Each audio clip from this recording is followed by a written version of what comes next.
जी। तो आपकी 16 साल की जब उम्र हुई होगी, आप ऑब्जर्व कर रही होंगी अपने जी। आस पड़ोस में सब कुछ, तब जी। आपने तब सोच लिया था कि अब इसी पे जो यही मेरी पूरी जिंदगी का मकसद है कि मुझे इसी पर लड़ना है अब जी। आगे? मैंने घर में से लड़ाई तो मैंने बचपन से ही पूछना शुरू कर लिया। ऊपर वाले ने, रब ने मेरे दिल में ये क्वेश्चंस पैदा कर दिए कि मैंने सबको क्वेश्चंस करना शुरू कर लिया कि मेरे में और भाई में क्या फ़र्क हो सकता है, मेरे में और लड़के में क्या फ़र्क हो सकता है, क्यों उनको अपना मानते हो, एक लड़की को पराया मानते हो। हमेशा ये बात होती रही।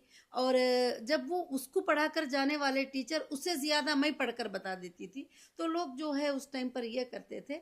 तो मैंने जब उस वक्त से शुरू करते करते यहाँ तक कि जब मैं 15 साल की एज को पहुंची, तो उस वक्त तो मुझे इतनी समझ आ गई थी कि यहाँ तक कि मेरे आसपास बहुत सारी औरतें जमा हो गई थी। बिल्कुल। तो जैसे जी। आप बड़ी होती गई जी। जी, आप। बड़ी होती गई और मैंने सबको बताया कि हमारे कुरान को पढ़कर मैंने बताया, इंडियन कॉन्स्टिट्यूशन के बारे में मैंने स्टडी किया और मैंने बताया कि सबके इक्वल राइट्स हैं, इक्वल जस्टिस हैं और कहीं पर भी ऐसा नहीं लिखा है कि लड़की को इस तरह से करना कम है है। किसी से। और उस वक्त में आप समझ सकती है कि कितनी दुनिया टूट पड़ी होंगी।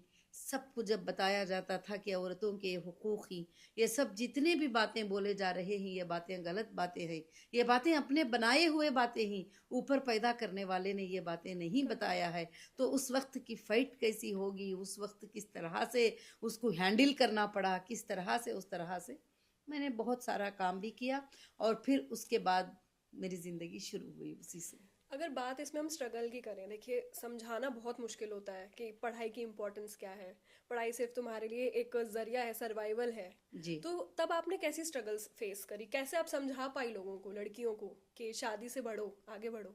उस वक्त ऐसा था कि 7th पढ़ लेती कोई भी लड़की तो उसको रोक देते थे। वो बता देते थे कि 12 साल तेरी उम्र हो गई, अभी जाना नहीं है कहीं पर भी। तो मैंने सबसे पहले अपनी कम्युनिटी के लड़कियों को समझाना शुरू कर लिया कि हम जा सकते हैं, हम पढ़ सकते हैं, हम पढ़ाई कर सकते हैं। अगर ये नहीं भी भेजेंगे तो फिर हम जाके पढ़ेंगे और हम इनसे बात करेंगे। बात तो करेंगे। घरों में उनके माँ बाप को समझाना, उनके बड़ों को समझाना, उनकी पढ़ाई के लिए कोशिश करना, ये सब कुछ काम मैंने शुरू कर लिया।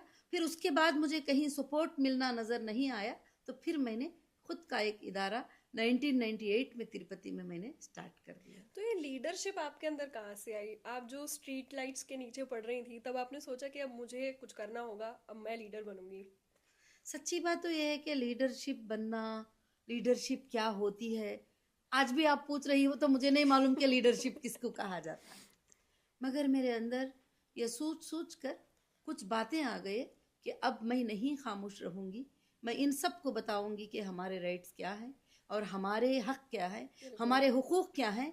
हमको कोई भी दबा नहीं सकते, किसी लड़की को उसके मर्जी के बगैर शादी नहीं कर सकते। और कोई भी लड़की कमा भी सकती है, वो बिजनेस भी कर सकती है, वो पढ़ाई भी कर सकती है और वो पॉलिटिक्स में भी आ सकती है। उस लड़की को जो है ना, सब कुछ हुकूक मिलना चाहिए। बिल्कुल। उसी वक्त से जो है हमने जुबान उठाना शुरू कर लिया और एक मिशन, एक अवेयरनेस शुरू किया मैंने तिरुपति चित्तूर डिस्ट्रिक्ट में। अच्छा। छोटे छोटे विलेजेस में अवेयरनेस शुरू किया। 10 लड़कियों को जमा करना, 5 लड़कियों को जमा करना, 10 महिलाओं को जमा करना। लड़की तो मान जाती थी, छोटी बच्ची होती थी, मगर उसकी माँ कभी नहीं मानती, उसकी दादी कभी नहीं मानती, उसके बाप कभी नहीं मानते। फिर मेरा काम हो गया कि उनको समझाना जाके कि नहीं, ऊपर वाला रब तुम्हें ऐसा नहीं बोल रहा है, ऐसा बोल रहा है, ये बात ऐसा, हाँ हमारे किताबों में ऐसा है, मगर मौलाना साहब ने ऐसा बता दिया था। मतलब इस तरह से क्या होता था कि काफ़ी हुकूक, उनके राइट्स पूरे भी खो जाते थे। ऐसे हज़ारों लाखों के ज़िंदगियां तबाह हो जाते थे कि जिनको कुछ पता नहीं होता था। आज माहौल बहुत बदल चुका है। फिर उसके बाद वहाँ से वहाँ, वहाँ से वहाँ मैंने एक स्टेट में काम किया। काम करने के बाद फिर दूसरे स्टेट को पता चला, तो फिर वहाँ के लड़कियाँ मुझे बुलाने लगे। फिर तीसरे स्टेट में पता चला, वहाँ के महिलाएं लड़कियाँ मुझे बुलाने लगे। फिर तो और चौथे स्टेट में पता चला। तो इसी तरह मैंने पूरे हिंदुस्तान का करीब करीब दौरा किया है, सिर्फ महिलाओं के राइट्स के लिए, बच्चों के राइट्स के लिए। उसके बाद काफ़ी स्कूल्स, काफ़ी कॉलेजेस, काफ़ी सारे चीज़ें मैंने शुरू कर लिया। और उसी के लिए मैंने बिजनेस भी, हमारा हीरा गोल्ड के नाम से बिजनेस शुरू किया था। उसमें हमारे महिलाएं ही 95% ज्वाइन किए थे और उन्हीं से हमारा बिजनेस चलता था। उसी से सब कुछ, उसी से था सब कुछ भी।